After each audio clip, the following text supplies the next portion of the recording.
வணக்கம் நண்பர்களே, இன்றைக்கி நம்ம இந்த வீடியோவில் பார்க்க போகிறது 8th ஸ்டாண்டர்டில் அழகு 2 விசையும் அழுத்தமும் அந்த லெசனில் இருக்கக்கூடிய இம்பார்ட்டன்ஸ் கொஷின்ஸ் தான் நம்ம பார்க்க போகிறோம்.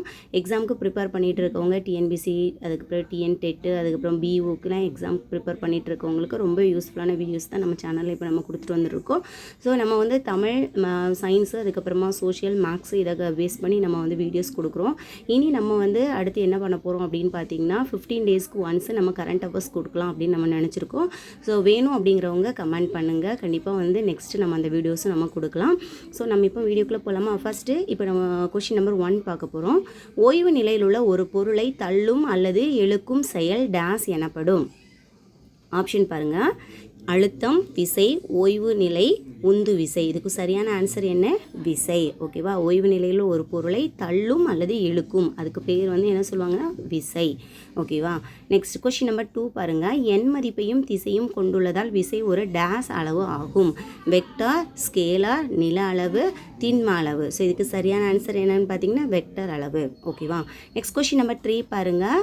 விசையின் அலகு ampere, newton, metre, kelvin. So சரியான ஆன்சர் நியூட்டன். விசையின் அலகு நியூட்டன். நெக்ஸ்ட் கொஷின் நம்பர் 4 பாருங்கள். ஒரு பொருளின் 1 சதுர மீட்டர் புறப்பரப்பின் மீது செங்குத்தாக செயல்படும் விசை டேஸ் என வரையறுக்கப்படுகிறது. ஆப்ஷன் பாருங்கள்: அழுத்தம், பரப்பெழு விசை, புறப்பரப்பு, உந்து விசை. இதுக்கு சரியான ஆன்சர் என்ன அப்படின்னு பார்த்தீங்கன்னா உந்து விசை. ஓகேவா? நெக்ஸ்ட்டு அழுத்தத்தின் எஸ்ஐ அலகு. இது ரொம்ப ரொம்ப இம்பார்ட்டன்ட் கொஷின். அழுத்தத்தின் எஸ்ஐ அலகு newton, pascal, metre, ampere. So இதுக்கு சரியான ஆன்சர் என்னென்னு பார்த்தீங்கன்னா பாஸ்கல். ஓகேவா? 1 பாஸ்கல் அப்படின்னா எவ்வளவு அப்படின்னு பாருங்கள். 1 newton metre -2, 1 newton metre -3, 1 newton metre -4, 1 newton metre -6. So இதுக்கு சரியான ஆன்சர் என்னென்னு பார்த்தீங்கன்னா 1 நியூட்டன் மீட்டர் -2. ஸோ இதுதான் சரியான ஆன்சர். ஓகேவா? நெக்ஸ்ட்டு கொஷின் நம்பர் 7 பாருங்கள். Question number 7. பிரெஞ்சு அரசு அறிஞர் பிரைஸ் பாஸ்கல் நினைவாக உள்ள எஸ்ஐ அலகு. ஆப்ஷன் பாருங்கள்: pascal, candela, newton, metre. So இதுக்கு சரியான ஆன்சர் என்னன்னு பார்த்தீங்கன்னா பாஸ்கல். ஓகேவா? ஸோ அவருடைய நேமை வந்து நினைவாக வச்சு தான் இந்த எஸ்ஐ அலகுக்கு வந்து பாஸ்கல் அப்படின்னு வச்சுருப்பாங்க. ஓகேவா? நெக்ஸ்ட் கொஷின் நம்பர் 8 பாருங்கள். விசையினால் செலுத்தப்படும் அழுத்தமானது எதனை சார்ந்தது? விசையினால் செலுத்தப்படும் அழுத்தம் எதனை சார்ந்தது? விசையின் எண்மதிப்பு, விசையின் தொடுபரப்பு இரண்டும் சரியானவை, இரண்டும் இல்லை அப்படின்னு சொல்லியிருக்காங்க. ஸோ இதுக்கு சரியான ஆன்சர் என்னன்னு பார்த்தீங்கன்னா விசையின் எண்மதிப்பும் விசையும் தொடுபரப்பும். ஓகேவா? ஸோ இதுதான் சரியான ஆன்சர். ஸோ அதனால் ஆப்ஷன் வந்து நம்ம வந்து இரண்டும் சரியானவை. ஸோ அதை நம்ம டிக் பண்ணிக்கலாம். இரண்டும் சரியானவை. ஓகேவா? நெக்ஸ்ட்டு கொஷின் நம்பர் 9 பாருங்கள். யானையின் ஒரு காலால் 1 சதுர மீட்டர் பரப்பின் மீது செலுத்தப்படும் அழுத்தம் டேஸ் நியூட்டன் ஆகும் அப்படின்னு கேட்டிருக்காங்க. ஆப்ஷன் பாருங்கள்: 5000 Newton, 2000 Newton, 1000 Newton, 10000 Newton. So இதுக்கு சரியான ஆன்சர் என்னன்னு பார்த்தீங்கன்னா 10000 நியூட்டன். ஓகேவா? நெக்ஸ்ட், திரவங்கள் ஒரு பொருளின் மீது மேல் நோக்கி செலுத்தும் விசை டேஸ் எனப்படும். ஓகேவா? ஸோ இதுதான் இதில் வேர்டு. மேல் நோக்கி செலுத்தும் விசைக்கு என்ன பேர் அப்படின்னு சொல்லியிருக்காங்க. விசை, உந்து விசை, அழுத்தம், மிதப்பு விசை. ஸோ இதுக்கு சரியான ஆன்சர் என்னன்னு பார்த்தீங்கன்னா மிதப்பு விசை. ஓகே. Next question number 11. திரவத்தின் புறப்பரப்பில் 1 அலகு நீளத்திற்கு செங்குத்தாக செயல்படும் விசை.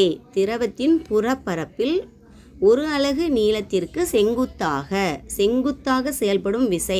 பாகுநிலை விசை, அழுத்தம், பரப்பெழு விசை, விசை. ஸோ இதுக்கு சரியான ஆன்சர் என்னன்னு பார்த்தீங்கன்னா பரப்பு எழு விசை. ஓகேவா? நம்பர் 12. கீழ்காணும் கூற்றை ஆராய்க. கூற்று 1. ஒரு பொருளின் மீதான அழுத்தத்தை அதிகரிக்க அதன் மீது செயல்படும் உந்து விசையை அதிகரிக்க வேண்டும். இது கூற்று 1. ஒரு பொருள் மீதான அழுத்தத்தை நம்ம அதிகரிக்க அதன் மீது செலுத்தப்படும் உந்து விசையை என்ன செய்யணும்? அதிகரிக்க வேண்டும் அப்படின்னு சொல்லியிருக்காங்க. நெக்ஸ்ட் கூற்று 2 பாருங்கள். அல்லது உந்து விசை செயல்படும் பரப்பை குறைக்க வேண்டும். ஒன்றில் உந்து விசையை வந்து அதிகரிக்கணும், அப்படி இல்லைன்னா உந்து விசை செயல்படும் பரப்பை என்ன செய்யணும்? குறைக்க வேண்டும் அப்படின்னு சொல்லியிருக்காங்க. ஸோ இதுக்கு சரியான ஆன்சர் என்ன பார்த்தீங்கன்னா கூற்று 1, கூற்று 2 சரின்னு கொடுத்துருக்காங்க. கூற்று 1 தவறு, கூற்று 2 சரி, கூற்று 1 சரி, கூற்று 2 தவறு, கூற்று 1 தவறு, கூற்று 2ம் தவறுன்னு கொடுத்துருக்காங்க. ஸோ இதுக்கு சரியான ஆன்சர் கூற்று 1, கூற்று 2 ரெண்டுமே சரிதான். ஓகேவா? நெக்ஸ்ட் கொஷின் நம்பர் 13 பாருங்கள். புவியின் ஓரலகு புறப்பரப்பின் மீது கீழ்நோக்கி செயல்படும் வளிமண்டல விசை அல்லது எடை டேஸ் எனப்படும். வளிமண்டல அழுத்தம், வெப்பமண்டல அழுத்தம், வெப்ப அழுத்தம், வளிமண்டல பரப்பு. ஸோ இதுக்கு சரியான ஆன்சர் என்னன்னு பார்த்தீங்கன்னா வளிமண்டல அழுத்தம். நம்பர் 14, வளிமண்டல அழுத்தம் எந்த கருவியால் அளக்கப்படுகிறது? கால்வனோமானி, பாதரசமானி, வெப்பநிலைமானி, அழுத்தமானி. ஸோ இதுக்கு சரியான ஆன்சர் என்னன்னு பார்த்தீங்கன்னா பாதரசமானி. ஸோ இந்த கொஷின் ரொம்ப ரொம்ப இம்பார்ட்டன்ட் கொஷின். ஓகேவா? வளிமண்டல அழுத்தம் பாதரசமானி என்ற கருவியால் அளக்கப்படுகிறது. ஓகேவா? நெக்ஸ்ட் கொஷின் நம்பர் 14 பாருங்கள். இந்த பாதரசமானியை கண்டறிந்தவர் யார் அப்படின்னு கேட்டிருக்கான். Newland, Torricelli, Thomson, Newton. So இதுக்கு சரியான ஆன்சர் என்னன்னு பார்த்தீங்கன்னா டாரிசெல்லி. ஓகேவா? ஸோ பாதரசமானியை கண்டறிந்தவர் யார்? டாரிசெல்லி. இதுவும் இம்பார்ட்டன்ட் கொஷின்ஸ் தான். ஓகேவா? நெக்ஸ்ட் கொஷின் நம்பர் 15 பாருங்கள். கடல் மட்டத்தில் பாதரச தம்பத்தின் உயரம் 76 centimetre, 86 centimetre, 66 centimetre, 75 centimetre. So இதுக்கு சரியான ஆன்சர் என்னன்னு பார்த்தீங்கன்னா 76 சென்டிமீட்டர். ஓகேவா? நெக்ஸ்ட் கொஷின் நம்பர் 16 பாருங்கள். வளிமண்டல அழுத்தத்தின் எஸ்ஐ அலகு newton by metre, newton by வினாடி, மீட்டர் பை வினாடி, நியூட்டன் பை மீட்டர். ஸோ இதுக்கு கரெக்டான ஆன்சர் என்னன்னு பார்த்தீங்கன்னா நியூட்டன் பை மீட்டர். இங்கே 2 ஆப்ஷன் அதே தான் கொடுத்துருக்கேன். ஸோ ஒரு சரியான ஆன்சர் வந்து newton by metre. Okay. Next question number 17 பாருங்கள். எஸ்ஐ அலகு முறையில் 1 ஆட்டம் என்பது டேஸ் pascal. 1000 pascal, 1,00,000 pascal, 100 pascal, 10,000 pascal. So இதுக்கு சரியான ஆன்சர் என்ன அப்படின்னு பார்த்தீங்கன்னா 1,00,000 பாஸ்கல். ஸோ இதுதான் சரியான ஆன்சர். 17 பார்க்கலாம். உயரமான இடங்களில் வளிமண்டல அழுத்தம் குறைவாக இருப்பதால் பொருளின் கொதிநிலை டேஸ் ஆக இருக்கும். ஸோ இதுக்கு ஆன்சர் பாருங்கள். குறைவாக, அதிகமாக, சமமாக, மேல்நிலை. ஸோ இதுக்கு சரியான ஆன்சர் என்னன்னு பார்த்தீங்கன்னா குறைவாக. உயரமான இடங்களில் வளிமண்டல அழுத்தம் குறைவாக இருப்பதால் பொருளின் கொதிநிலை அளவு எப்படி இருக்கும்? குறைவாக இருக்கும். ஓகேவா? இந்த கொஷின் நம்பர் 17க்கு நம்ம புக்கில் ஒரு எக்ஸாம்பிள் கொடுத்துருப்பாங்க. என்ன அப்படின்னு பார்த்தீங்கன்னா உயரமான மலைப்பகுதியில் சமையல் செய்வது கடினம் ஏன் அப்படின்னு கேட்டிருப்பாங்க. ஏன் அப்படின்னா உயரமான இடங்களில் வளிமண்டல அழுத்தம் எப்படி இருக்குன்னு சொல்லியிருந்தோம் குறைவாக இருப்பதால் பொருளின் கொதிநிலையும் எப்படி இருக்குன்னா குறைவாக இருக்கும். ஓகேவா? இதனால் நீரானது 80 டிகிரி செல்சியஸ் வெப்பநிலையிலே கொதிக்க ஆரம்பித்து விடும். ஆனால் இந்த வெப்பநிலையில் உருவாகும் வெப்ப ஆற்றல் வந்து பொருளை சமைப்பதற்கு போதுமானதாக என்ன செய்யாது? இருக்காது. எனவே உயரமான இடங்களில் சமையல் செய்வது எப்படி இருக்குமா? கடினமாக இருக்கும் அப்படிங்கிற ஒரு விளக்கத்தை கொடுத்துருப்பாங்க. ஓகேவா? ஸோ அதை பேஸ் பண்ணி தான் நம்ம இந்த ஒன் வேர்டு இருக்குது பாருங்கள். உயரமான இடங்களில் வளிமண்டல அழுத்தம் குறைவாக இருப்பதால் பொருளின் கொதிநிலை டேஸாக இருக்கும், குறைவாக இருக்கும். ஓகேவா? நெக்ஸ்ட் கொஷின் நம்பர் 18 பாருங்கள். ஒரு பொருள் மிதப்பதை அல்லது மூழ்குவதை என்பதை டேஸ் விசையை தீர்மானிக்கிறது. ஒரு பொருள் மிதப்பது, மூழ்குவது, இது எந்த விசையை தீர்மானிக்கிறது அப்படின்னு பார்த்தீங்கன்னா மேல்நோக்கு விசை, கீழ்நோக்கு விசை, சம அளவு விசை, நகர்வு விசை. ஸோ இதுக்கு சரியான ஆன்சர் என்ன அப்படின்னு பார்த்தீங்கன்னா மேல்நோக்கு விசை. ஓகேவா? நெக்ஸ்ட் கொஷின் நம்பர் 19 பாருங்கள். வாகனங்களை பழுது பார்க்கும் பணிமனைகளில் வாகனங்களை உயர்த்த டேஸ் விதியின் அடிப்படையில் இயங்கும் நீரியல் உயர்த்திகள் பயன்படுகின்றன. ஆப்ஷன் பாருங்கள். நியூட்டன் முதல் விதி, பாஸ்கல் விதி, நியூட்டன் 2ஆம் விதி, நியூட்டன் 3ஆம் விதி. ஸோ இதுக்கு சரியான ஆன்சர் என்னன்னு பார்த்தீங்கன்னா பாஸ்கல் விதி. ஸோ இதுதான் என்ன வாகனங்களை பழுது பார்க்கும் இடத்துல வந்து அந்த நீரியல் உயர்த்திகளை உயர்த்துவதற்கு இந்த விதியின் அடிப்படையில் தான் என்ன செஞ்சுருப்பாங்க? அமைச்சிருப்பாங்க. ஓகேவா? ஸோ இதுக்கு சரியான ஆன்சர் என்னன்னு பார்த்தீங்கன்னா பாஸ்கல் விதி. ஸோ இது மட்டும் இல்லாமல் நம்மளோட ஸ்பீடு பிரேக்கர் இருக்குது பார்த்திங்கன்னா, அந்த வாகனங்களில் உள்ள வேக தடையின் அமைப்பு அதுவும் அந்த பாஸ்கல் விதியின் அடிப்படையில் தான் என்ன செய்து செயல்படுது. அதாவது பஞ்சு அல்லது ஆடைகள் மிக குறைவான இடத்தை அடைத்து கொள்ளும் வகையில் அவற்றை அழுத்தப்பட்ட பொதிகளாக மாற்றுவதற்கும் இந்த நீரியல் அழுத்தி என்ன செய்து பயன்படுத்தப்படுகிறது. ஓகேவா? ஸோ அப்போது இதில் என்ன விதி பயன்படுத்துகிறாங்க அப்படின்னு பார்த்தீங்கன்னா பாஸ்கல் விதி பயன்படுத்துகிறாங்க. ஓகேவா? நோட் பண்ணி வச்சுருக்கோங்க. இது ரொம்ப முக்கியமானது. ஓகே. நெக்ஸ்ட் கொஷின் நம்பர் 20 பாருங்கள். பரப்பு இழுவிசையின் எஸ்ஐ அலகு newton metre, newton metre -1, newton metre -2, newton. So இதுக்கு சரியான ஆன்சர் நியூட்டன் மீட்டர் -1. ஓகேவா? நெக்ஸ்ட் கொஷின் நம்பர் 21 பாருங்கள். தாவரங்களின் வேர்கள் மூலம் உறிஞ்சப்படும் நீர்கள் திசுக்குழாய் மூலம் நுண்புழை ஏற்றம் காரணமாக மேல் நோக்கி செல்ல டேஸ் காரணமாக அமைகிறது. மேல்நோக்கு விசை, பரப்பு இழுவிசை, பரப்பு விசை, கீழ்நோக்கு விசை. ஸோ இதுக்கு சரியான ஆன்சர் என்ன அப்படின்னு பார்த்தீங்கன்னா பரப்பு இழுவிசை. பரப்பு இழுவிசை காரணமாகத்தான் அந்த தாவரங்களின் வேர்கள் மூலம் உறிஞ்சப்பட்ட நீர்கள் வந்து நுண்புல ஏற்றம் காரணமாக மேல் நோக்கி செல்கின்றன. ஓகேவா. நெக்ஸ்ட் கொஷின் நம்பர் 22 பாருங்கள். மழைத்துளி கோள வடிவம் பெற காரணம். கொஷின் நம்பர் 22 பாருங்கள். மழைத்துளி கோள வடிவம் பெற காரணம். உராய்வு விசை, பரப்பு இழுவிசை, மைய விலக்கு விசை, நியூட்டன் விசை. ஸோ இதுக்கு சரியான ஆன்சர் என்ன அப்படின்னு பார்த்தீங்கன்னா பரப்பு இழுவிசை. ஓகேவா. நெக்ஸ்ட் கொஷின் நம்பர் 23 பாருங்கள். எந்த விசையின் மூலம் தேங்காய் எண்ணெய் நீரில் மிதமான வேகத்திலும் நெய்யானது மிகவும் மெதுவான வேகத்திலும் செல்ல காரணம்? உராய்வு விசை, பாகுநிலை விசை, நியூட்டன் விசை, பரப்பு இழுவிசை. ஸோ இதுக்கு சரியான ஆன்சர் என்னன்னு பார்த்தீங்கன்னா பாகுநிலை விசை. ஓகேவா. நெக்ஸ்ட் கொஷின் நம்பர் 24 பாருங்கள். கடுமையான புயல் காற்று அடிக்கும் போது கப்பலை சுற்றி தூள் அல்லது எண்ணெயை பரப்புவதன் மூலம் புயலின் தாக்கத்தை குறைப்பதில் பயன்படும் விசை. உராய்வு விசை, எழுவிசை, பரப்பு இழுவிசை, நியூட்டன் விசை. ஸோ இதுக்கு சரியான ஆன்சர் என்னன்னு பார்த்தீங்கன்னா பரப்பு இழுவிசை. கடுமையான புயல் அடிக்குது அல்லது காற்று வேகமாக அடிக்குது அப்படின்னா கப்பலை சுற்றி என்ன பண்ணுவாங்க அப்படின்னா தூள் அல்லது எண்ணெயை வந்து பரப்பும்போது அந்த புயலோட தாக்கம் வந்து எப்படி இருக்குமா குறைப்பதற்கு பயன்படுத்தக்கூடிய அந்த விசைக்கு பேர் தான் பரப்பு இழுவிசை. ஓகேவா. கொஸ்டின் நம்பர் 25 பாருங்கள்.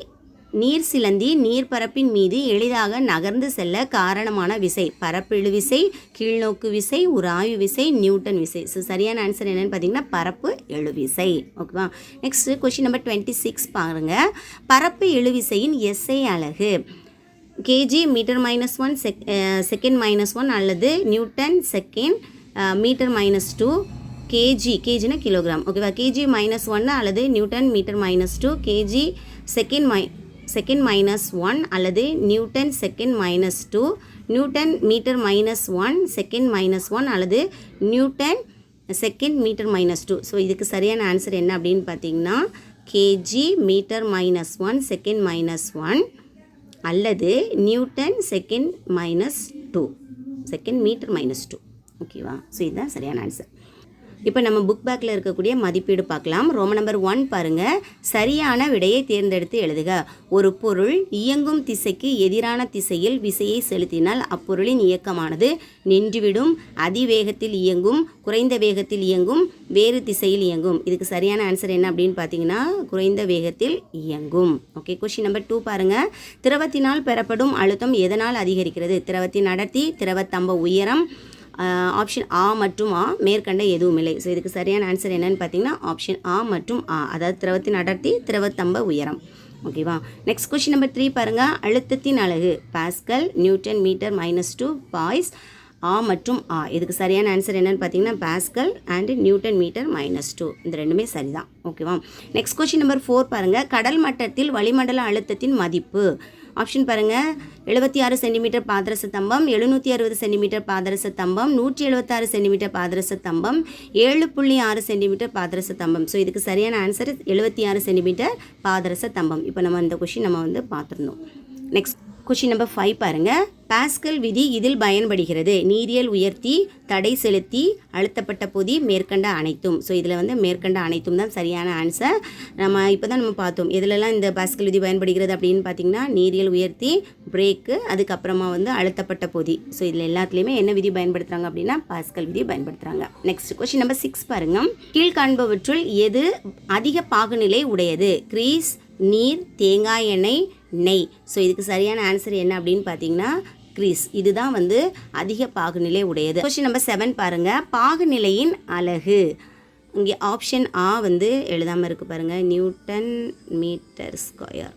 ஓகேவா. ஸோ இது அடுத்தால பாய்ஸ் கிலோகிராம் மீட்டர் செகண்ட் -1 அலகு இல்லைன்னு கொடுத்துருக்காங்க. பட் இதுக்கு சரியான ஆன்சர் என்ன அப்படின்னு பார்த்தீங்கன்னா பாய்ஸ். பாகுநிலையின் அலகு. ஓகேவா. என்னது பாய்ஸ். சரி. ரோமன் நம்பர் 2 கோடிட்ட இடத்தை நிரப்புக. ரோமன் நம்பர் 2 கோடிட்ட இடத்தை நிரப்புக. ஆழம் அதிகரிக்கும் போது திரவ அழுத்தம் டேஸ் அதிகரிக்கும். அடுத்தல நீரியல் உயர்த்தி டேஸ் விதியை அடிப்படையாக கொண்டு செயல்படுகிறது. பாஸ்கல் விதியை. தாவரங்களின் நீர் மேலே ஏறுவதற்கு காரணம் பரப்பு இழுவிசை என்ற திரவ பண்பே ஆகும்.